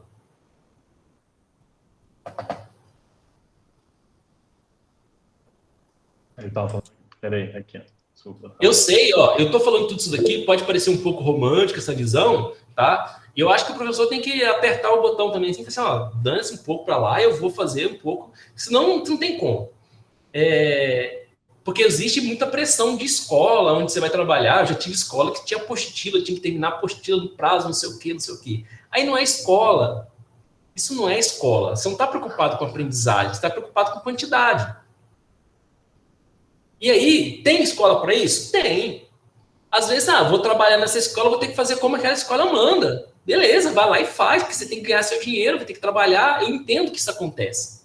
Agora, hoje, por exemplo, eu trabalho num lugar que eu posso fazer diferente. Então, a gente reduz conteúdo, a gente enxuga um pouco, mas trabalha direito, tem parte de história da ciência, a gente discute literatura dentro do ensino de física. Isso é muito legal. Você pegar um livro, vamos ler um capítulo de um livro hoje, porque dentro desse capítulo tem coisa interessante que a gente vai discutir aqui. Então, literatura é importantíssima para a gente compreender o universo. Então, eu acho que dá para fazer diferente. Colégio Rio Branco aí em Campinas, quando eu trabalhei 10 anos, os meus alunos de física básica, até no 9º ano, a gente lia livro com eles. Eles liam livros comigo, dentro da sala de aula, a gente lia, a gente discutia, e era assim, os pais, os estudantes aí do Rio Branco, a maioria são professores da Unicamp. Então, vários professores foram meus professores, eu dei aula para os filhos deles depois lá. Então, assim, é um curso muito legal, um curso muito bom, e que usa essa estratégia que eu estou falando para vocês. Tem muita gente fazendo isso. A educação geralmente é ruim para pobre, gente. Para a elite, a educação é muito boa e de qualidade, tá? A gente tem que entender que isso acontece, tá?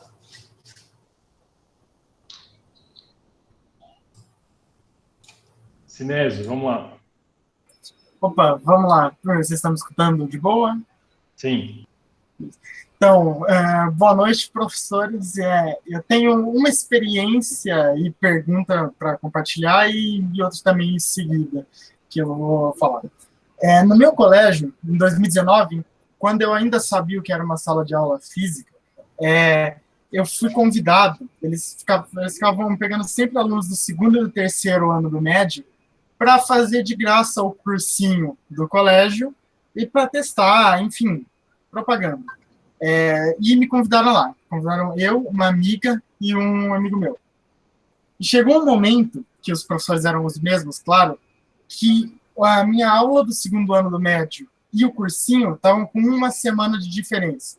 Então eu via, por exemplo, quarta-feira, história com um professor, e depois, na próxima semana, na mesma quarta, eu via a mesma aula no cursinho com o mesmo professor. E era estranho observar que os professores roteirizavam tanto a aula que, assim, no período exato, o professor contava a mesma piada sem graça, era o mesmo desenho, era a mesma coisa, porque o material também era o mesmo, era tudo a mesma coisa. E eu não consegui ficar mais que 2 meses lá, porque eu fiquei maluco, que toda vez era uma semana de atraso. E aí isso me fez refletir muito, eu e os meus colegas, porque assim, os professores, na maioria das vezes, eles fazem isso, né, de roteirizar a aula, porque, olha, eu vou começar a aula falando disso, no meio da aula eu vou falar sobre como isso implica alguma outra coisa, e aí eu vou terminar a aula.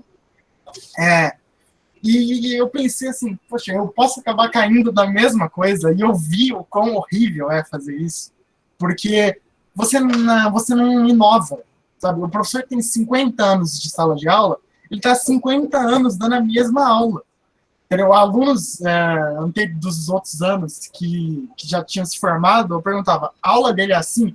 O cara me mostrava o caderno e a aula era igual. E aí eu penso assim, como a gente adequa que o pessoal falou aqui do regimento escolar, de como você cumpre horário, cumpre tabela, assim, cumpre o próprio professor falou da apostila, sem ficar mecanizado, sem saber, você ficar essa linha de produção de aula onde você só cria uma fórmula e vai mandando. Essa é a primeira pergunta. Ô, Sinésio, mas o errado é você que estava 2 vezes com o mesmo professor. Hein? Ele estava dando aula dele lá, eu não tinha opção. Ainda mais se você achava legal a aula dele antes, começou a achar ruim porque começou a duplicar a coisa, o errado é você. Eu acho que isso aí tem muito a ver com aquilo que eu falei lá atrás, né, de que o professor cria as estratégias dele para poder ensinar determinado conteúdo, inclusive as piadas, né, e quando ele vai dar aula, ele acaba repetindo essas piadas, esses conteúdos, e assim por diante. Talvez, né, você está falando isso agora, e é algo que eu vou falar para vocês, que daqui a um tempo, quando vocês estiverem trabalhando, formados, tal, diploma na mão, dando aula, vocês vão falar assim, puxa, o Adolfo falou isso para a gente aquele dia lá na aula do Thiago. A gente, às vezes, faz essa crítica, eu acho que a crítica é legítima, apesar de achar que quem estava errado era você, que estava em 2 lugares ao mesmo tempo aí. Mas vocês vão fazer muito parecido. Vocês vão fazer muito parecido. Por que vão fazer muito parecido? Porque a vida é uma correria. E aí você vai perceber que aquela aula que você montou que foi legal, você fala, poxa, para que eu vou mudar isso aqui? Eu vou dar essa aula. Na maioria das vezes isso acontece, tá? Acontece, eu bobear, se eu voltar lá no ensino médio para ter aula com o professor que deu aula para mim lá no ensino médio, é capaz de estar dando a mesma aula que ele dava na época que ele dava aula para mim. E contando as mesmas piadas. Mas são outros alunos, né? Errado é eu se eu voltar lá agora para assistir essa aula. Eu estou falando isso e eu acho que vocês vão repetir muito disso, tá? O grosso da sua forma de trabalhar você vai repetir. Você pode até melhorar a sua estratégia quando você achar uma coisa nova, você fala, pô, vou usar isso aqui, pô, isso aqui é legal, vou fazer isso também. Acabei descobrindo um aplicativo que dá para usar, descobri que tem um livro diferente e tal.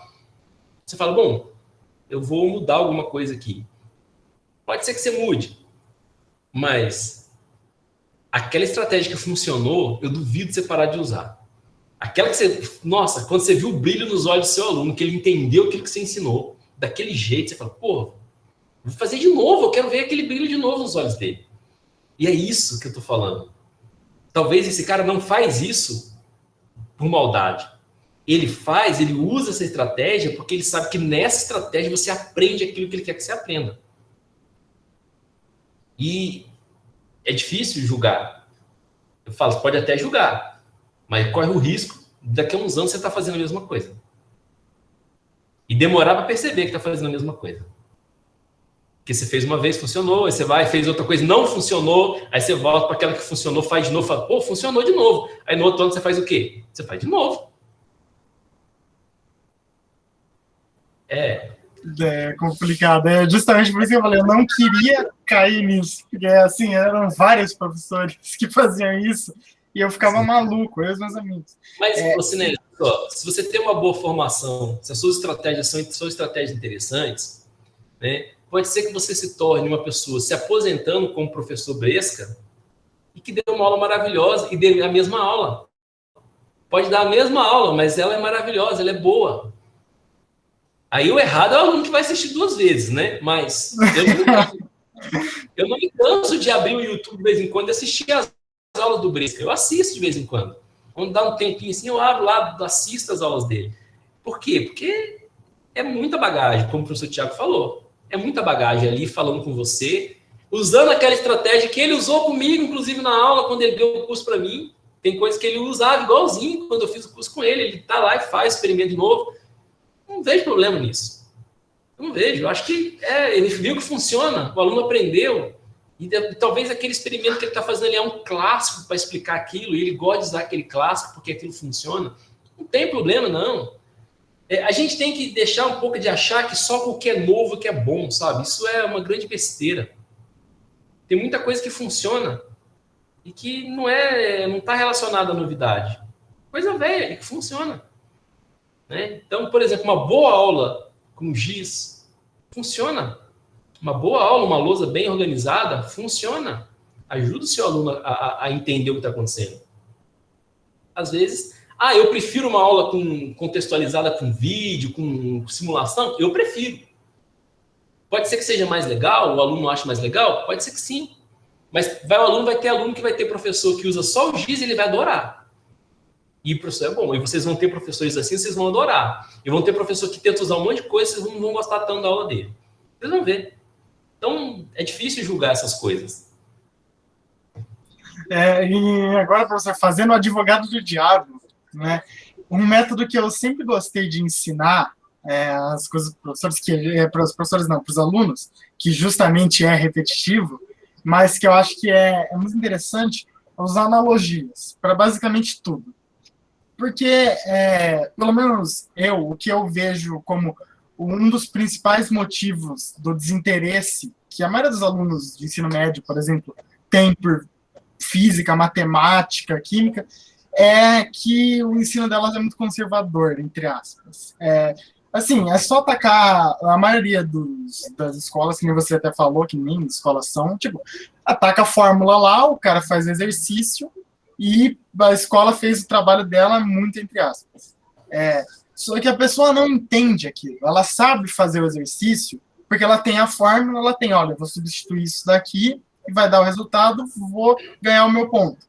Só que, na realidade, essa pessoa não aprendeu nada. Então, o que eu gosto de fazer, o que eu faço até hoje com o pessoal que teve aula comigo, que vem tirar dúvidas sobre alguma coisa, é fazer essas analogias e simplificações. Só que eu temo que fazendo isso, eu estou distorcendo tanto o conteúdo. Eu nunca cheguei a ninguém falar isso para mim, mas assim, eu temo que fazendo isso eu estou distorcendo tanto o conteúdo que eu estou ensinando algo que não é real. Vocês têm muito mais experiência, claro, isso é indiscutível. Eu queria perguntar para vocês se vocês usavam isso e como vocês faziam para tentar não distorcer muito, com simplificações e tal, porque nem todo mundo vai entender o que, por exemplo, vocês estão falando para a gente, ou o que eu falo para os outros. Nem todo mundo vai ter a mesma bagagem, etc., para entender. Como é que vocês lidam com isso? O que você está falando, eu acho, se eu entendi bem o que você está dizendo, na verdade, assim, o processo de ensinar qualquer conceito, seja de física, por exemplo, ele passa muito por isso, de você trabalhar modelos. E os modelos, eles podem ir do modelo mais simples para o modelo mais complexo. Né? E à medida que eu vou adicionando novas variáveis àquele modelo, o modelo vai se tornando mais complexo. Então, eu posso pensar, por exemplo, no estudo dos movimentos. Então, eu começo no movimento mais básico que tem. Movimento uniforme, movimento retilíneo uniforme. Movimento em linha reta com velocidade constante. E aí, eu a partir daí eu começo a introduzir novos elementos. Vai ter variação de velocidade, mas a variação de velocidade vai ser uma variação constante. Então agora é um movimento uniformemente variado. E aí eu vou adicionando novos elementos que vou tornando esse modelo mais complexo, mas sempre ainda um modelo muito longe da realidade, né? A gente tem poucas coisas que se movimentam à nossa volta em movimento retilíneo uniforme, né? Então, aí você fala, mas então para que serve isso? Serve que a partir desses modelos eu consigo ir avançando para modelos mais elaborados. Eu acho que isso faz parte do processo. Mas o mais importante, aí que eu digo, tá vendo? A questão é, o meu estudante, ele está entendendo que esse modelo não é a realidade, e que esse modelo é só um modelo, que ciência é baseada num modelo, e quando eu digo modelo, eu não estou dizendo que isso não é a realidade. Porque quando eu confundo as duas coisas, eu confundo modelo com realidade, eu não entendi o que a ciência faz. É por isso que as pessoas não entendem, por exemplo, que pode haver um problema e por exemplo, vou pegar um exemplo aqui clássico, né? Desenvolvimento da mecânica por Newton. Lá no século XVII, você tem um modelo para entender um determinado fenômeno. Então, Newton vai entender a gravitação, a gravidade, pensando numa força. E aí, você vai poder evoluir esse modelo depois e mostrar, por exemplo, a evolução de um modelo, chegar no modelo da teoria de Einstein e falar, agora Einstein está certo, Newton está errado? Não! São dois modelos diferentes para o mesmo fenômeno. Quando eu uso menos variáveis, quando eu uso um sistema mais simplificado, o modelo de Newton funciona muito bem, por isso que a gente estuda ele até hoje. Mas se eu quero estudar um sistema com mais variáveis ou algo mais complexo, esse modelo de Einstein vai funcionar melhor. Então, na ciência, quando um modelo ou um paradigma supera outro paradigma, não quer dizer que o outro estava errado. Para a época dele, aquele foi o melhor modelo. Naquele contexto histórico, aquele foi o melhor modelo. Estava errado? Não, era aquilo que eu tinha para a época. Eu não sei se você está entendendo o que eu estou falando. Então, esses elementos que você pode adicionar aos modelos e dando essa incrementada, né, esse improve, aí, tornando algo mais complexo, ele é algo natural da ciência. A ciência funciona assim mesmo, né? O desenvolvimento histórico vai ser desse jeito. Então, se você vai compreendendo esse desenvolvimento histórico, você vai entender como compreender a ideia de modelo, né? Por isso que eu falo, olha, às vezes os meus alunos da licenciatura, a gente tem hoje muitos alunos evangélicos, deve ter alguém aqui também, e os alunos falam assim, professor, não sei como é que eu vou ensinar a teoria da evolução, porque eu sou evangélico e eu acredito no criacionismo. Falo, você não tem problema nenhum de professar a sua fé lá na sua igreja, mas como professor de ciências, você vai dar aula de ciências. Então, você vai mostrar o ponto de vista da ciência. Você está lá para mostrar o ponto de vista da ciência. Então, quando você vai dar aula de ciência, você vai ter que mostrar a teoria da evolução. Porque na ciência, a gente considera ciência a teoria da evolução. Mas eu acredito no outro. Aí é a sua fé. Acredite no que você quiser. Você tem direito de professar a sua fé lá na sua igreja. Então, lá, se você for dar uma aula de catecismo e você quiser ensinar sobre a teoria do criacionismo nessa aula de catecismo dentro da sua igreja, eu não vejo problema nenhum nisso. Eu não acredito nisso, mas se você acredita e quer ensinar isso lá na sua igreja, ótimo. Na escola, não. Na escola não tem espaço para isso. Porque na escola você é professor de ciências. Você não é professor de ensino religioso para ensinar criacionismo, tá? Então, é isso. Então, tem que entender essa ideia de modelo.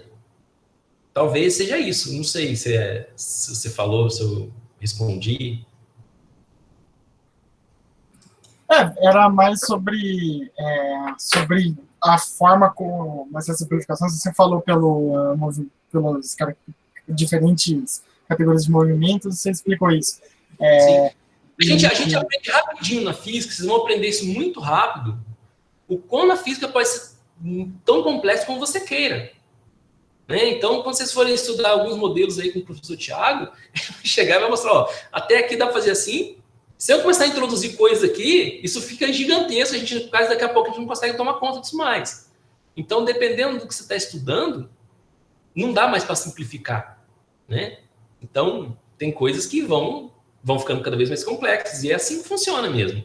Né? Então, quando a gente quer estudar, a gente tem um sistema analítico na ciência, né? de separar as partes para entender o todo. Nem sempre isso funciona, né? Então, você vai estudar o corpo humano, você estuda lá sistema digestório, sistema respiratório, sistema circulatório e tal, mas tudo isso está funcionando junto. Então, quem for estudar isso de verdade, um modelo mais complexo, vai estudar tudo isso funcionando ao mesmo tempo, um influenciando no outro, e quando um para de funcionar, o outro falha, e é assim que funciona. Na prática, a verdade é essa. A gente estuda tudo separadinho, só que eles não funcionam separadinho. Né? Então, é isso. A gente tenta simplificar para poder pedagogizar o conhecimento. É essa a ideia. Entendi, professor. Muito obrigado.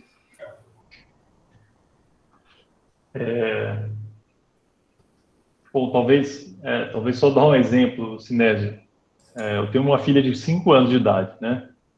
E ela de vez em quando faz algumas perguntas, né?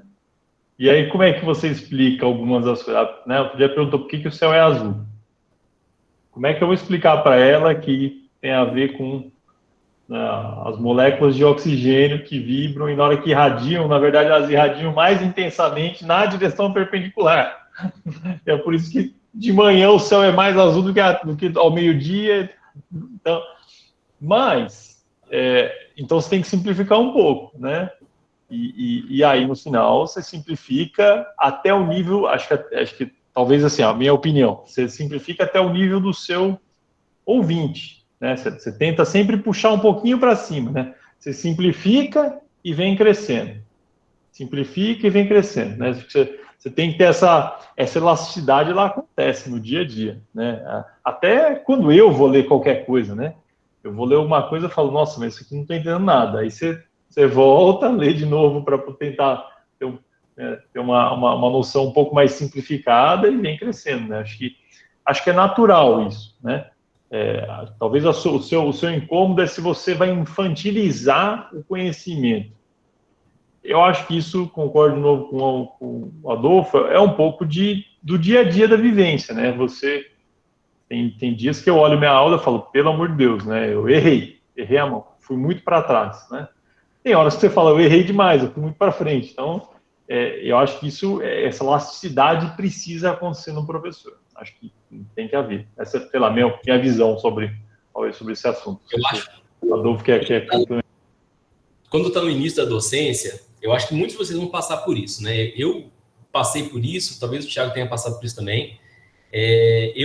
Quando comecei a dar aula, as primeiras vezes que eu entrei em sala de aula, a gente está ali aprendendo um pouco do conteúdo ainda, porque a gente está no início de carreira, então o conteúdo ainda faz parte do seu aprendizado. Você está aprendendo o conteúdo para poder ensinar. E está aprendendo como ensinar aquele conteúdo. E você começa a pegar suas referências. Na maioria das vezes, quando a gente está nesse início aí, a gente erra a mão para mais. Você dá aquela aula dificílima que seus alunos não entendem nada, você sai da aula e fala assim, nossa senhora, deu uma aula hoje, o seu aluno não entendeu, ele não tem noção do que você falou. Né? Então, assim, eu lembro de uma aula que eu estava dando, eu não vou lembrar agora exatamente o assunto, mas eu lembro de uma aula que eu estava dando, eu dei aquela aula pesada e tá. Quando eu terminei tudo, eu pensei, o aluno assim, levantou a mão, só fez uma pergunta. Ele falou assim, aquele E ali, que está ali, que era um E de campo elétrico, aquele E ali é o elétron, né? Nossa, o cara não entendeu nada que eu falei. Tipo, então, assim, aí você fala, não, eu que tô errado. É eu que tô errado, porque eu fui puxando o fio da meada e a galera não estava acompanhando e eu não consegui perceber que o meu estudante não estava acompanhando. E quem tem que perceber sou eu que tenho que perceber. Né? Então, em algum momento ali, ele deixou de entender o que eu estava falando, chegou lá na frente, ele não estava entendendo mais nada do que era aquilo, E aí você fala, poxa, é voltar e fazer de novo. Aí volta, vamos fazer do zero, calma lá, para tudo, volta. Próxima, para a aula hoje, aula que vem eu vou voltar aqui, vou dar essa aula de novo, vou tentar outra estratégia. Aí você vai devagar, né? Aí você vai devagar, vamos discutir o que é vetor, para entender o que é o campo elétrico. Aí você vai, e é assim que funciona. Acho que as primeiras vezes a gente costuma fazer isso daí. Eu já contei isso da outra vez, na outra turma, vou contar para vocês também. Tem um professor de Campinas, aí, de matemática, o professor Chico Neri. E ele fala uma coisa que eu acho muito legal. Ele fala assim, professor no início da carreira, ele precisa de duas coisas. Ele precisa aprender o conteúdo e ele precisa aprender a ensinar. Aí, depois de um tempo que ele está dando aula, ele já aprendeu o conteúdo e está começando a desenvolver algumas estratégias para poder ensinar. E ele está ali naquele nível intermediário.